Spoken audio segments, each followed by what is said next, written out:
ప్రైజ్లాడండి. మరి పొరుగులో ప్రేమ కలిగి జీవించాలా, నిన్ను వాళ్ళని పొరుగు వారిని కూడా ప్రేమించాలంట వాక్యం. అయితే 10 ఆజ్ఞలో ఒక ఆజ్ఞ కదా. అయితే నిజంగా ప్రేమించేవాడు మరి విడువాక కష్టాల్లోనూ సుఖాల్లోనూ వేదంలోనూ బాధల్లోనూ వ్యాధుల్లో కూడా నిజమైన స్నేహితుడు ప్రేమిస్తూనే ఉంటాడు. ఆ స్నేహితుడు ఎవరంటే లోకరీతిగా స్నేహితులు నీకు వ్యాధి వస్తే బాధ వస్తే వాడు తప్పుకుంటాడు. పరమ స్నేహితుడు మన చేయి పట్టుకుని నడిపిస్తే వాడిగా మనకు తోడుగా ఉంటాడు. ఆయన ఎవరో యేసయ్య. అయితే యేసయ్యని ప్రేమించు, లోకరీతిగా ప్రేమించవచ్చు. ప్రేమిస్తే నీ దగ్గర డబ్బు ఉంటే, నీ జోబు నిండా క్యాష్ ఉంటేనే నిన్ను ఆహ్వానిస్తాడు, నేను ప్రేమిస్తాడు.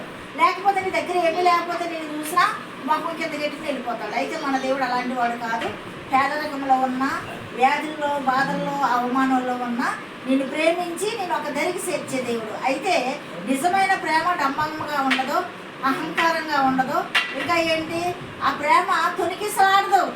ఎప్పుడు కూడా ప్రేమ కలిగి ప్రతి విషయంలోనూ నిజమైన ప్రేమించే ఆడవాళ్ళైనా మగవాళ్ళైనా అభిమానంతో కష్టాల్లోనే ఎక్కువ నీతో ఉంటారు, నీ ఆపదల్లో నీతో ఆదుకుంటారు, దుఃఖంలో నీ యొక్క కన్నీరుని తుడుస్తారు, నిన్ను ఎంకరేజ్మెంట్ చేస్తారు.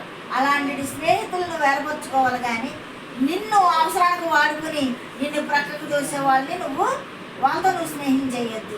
మరి నేను అప్పుడప్పుడు చెప్తూ ఉంటాను చాలామందికి, నా లైఫ్ నా ఇష్టం అంటారు. నేను ఎందుకు చెప్తానంటే వాళ్ళంటే ఇష్టం లేక కాదు.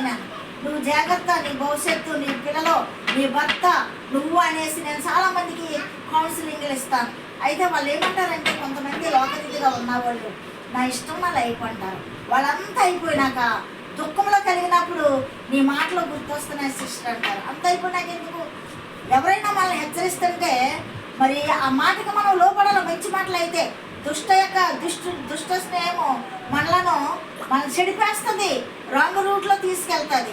నిజమైన స్నేహము నేను మంచి మార్గంలో నడిపిస్తుంది. కాబట్టి మన మంచి స్నేహితుడు యేసయ్య. కాబట్టి యేసయ్య మాటలు వింటే ఆ యొక్క మాటలు నిన్ను ధైర్యపరుస్తాయి, నేను నడిపిస్తాయి.